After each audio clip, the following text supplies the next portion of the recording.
जय हिंद दोस्तों, स्वागत है आप सभी लोगों का एक बार फिर से तैयारी कर लो चैनल में। हम यहाँ पर लेकर आए हैं NTA UGC net Hindi subject की सीरीज 13, जिसमें हम लोग परीक्षा हेतु महत्वपूर्ण प्रश्नोत्तरी देख रहे हैं। इससे पहले हमने कई सारी सीरीजें देखी हैं, तो दोस्तों अगर आपने पिछली सीरीज नहीं देखी है तो आप चैनल के प्लेलिस्ट में जाएं। वहाँ पे अक्टूबर 2021 यूजीसी नेट अक्टूबर 2021 के नाम से प्लेलिस्ट दी हुई है। उस प्लेलिस्ट को देखिए, वहाँ पे डिटेल्ड में भी क्वेश्चंस दिए हुए हैं। और दोस्तों अगर आपने अभी तक चैनल को सब्सक्राइब नहीं किया है तो सबसे पहले चैनल को सब्सक्राइब कर लें, साथ ही साथ बेल आइकन प्रेस करके तैयारी कर लो के साथ तैयारी करते रहें। तो चलिए शुरुआत करते हैं हम अपने आज के प्रश्नों की। आज का प्रश्न है, पहला प्रश्न है, निम्नलिखित ग्रंथों को उनके लेखकों के साथ सुमेलित करना है। एक तरफ ग्रंथ दिए हुए हैं, दूसरी तरफ उनके लेखक दिए हुए हैं और कूट का मिलान करके हमें जवाब देना है। तो सबसे पहला यहाँ पे जो सही आंसर होगा वो है ऑप्शन बी, 3, 1, 2, 5। अब किस तरह से है, तो यहाँ पे लिखा हुआ है सर्वांगी, तो ये है रज्जब की, सर्वांगी रज्जब की रचना है। ज्ञान बोध मलूक दास की है। ज्ञान बोध किसकी है? मलूक दास की। और फिर उसके बाद दिया हुआ है प्रेम प्रगास, प्रेम प्रगास रचना है धरणी दास की। ठीक है, प्रेम प्रगास धरणी दास। और अंत में है शब्द सागर, बुल्ला साहब की रचना है। तो ये हो जाएगा चौथे का पांचवा। तो यहाँ पे सही उत्तर हो जाएगा हमारा ऑप्शन बी। ठीक है, फिर अगला प्रश्न है, निम्नलिखित रचनाकारों को उनकी रचनाओं के साथ सुमेलित कीजिए। रचना और रचनाकार हैं और कूट का मिलान करके हमें जवाब देना है कि कौन सा उत्तर यहाँ पे है जो कि सही होगा।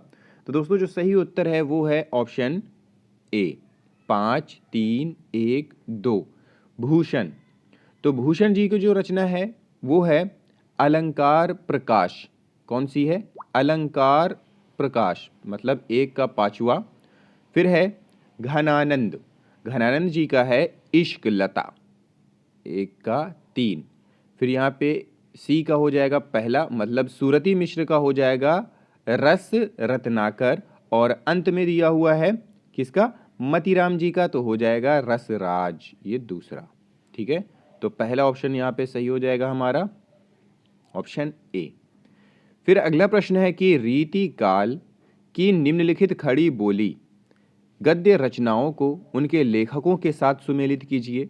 तो रीति काल की खड़ी बोली गद्य रचनाएं यहाँ पे दी हुई हैं, उसके लेखक दिए हुए हैं, कूट का मिलान करना है, सही जवाब देना है। तो सही उत्तर की अगर बात करें तो सही उत्तर है ऑप्शन सी, 5, 1, 4, 2। यहाँ पे 5, 1, 4, 2। ठीक है, सुरासुर निर्णय, सुरासुर निर्णय का क्या हो जाएगा? मुंशी सदासुखलाल जी हैं, भाषा योग वासिष्ठ के। कौन है? राम प्रसाद निरंजनी। भाषा पद्म पुराण के हैं दौलत राम। और अंत में दिया हुआ है चिद्विलास, इसके हैं दीपचंद्र जैन। फिर अगला प्रश्न है, निम्नलिखित रचनाओं को उनके रचनाकारों के साथ सुमेलित कीजिए। रचना, रचनाकार, कूट का मिलान करके जवाब देना है, जिसमें से सही उत्तर है ऑप्शन सी, 2, 1, 5, 4। 2, 1, 5, 4। अगर बात करें निशा निमंत्रण की तो हरिवंश राय बच्चन जी की है। प्रभात फेरी नरेंद्र शर्मा की। नींद के बादल केदारनाथ अग्रवाल के। और जीवन के गान शिवमंगल सिंह सुमन।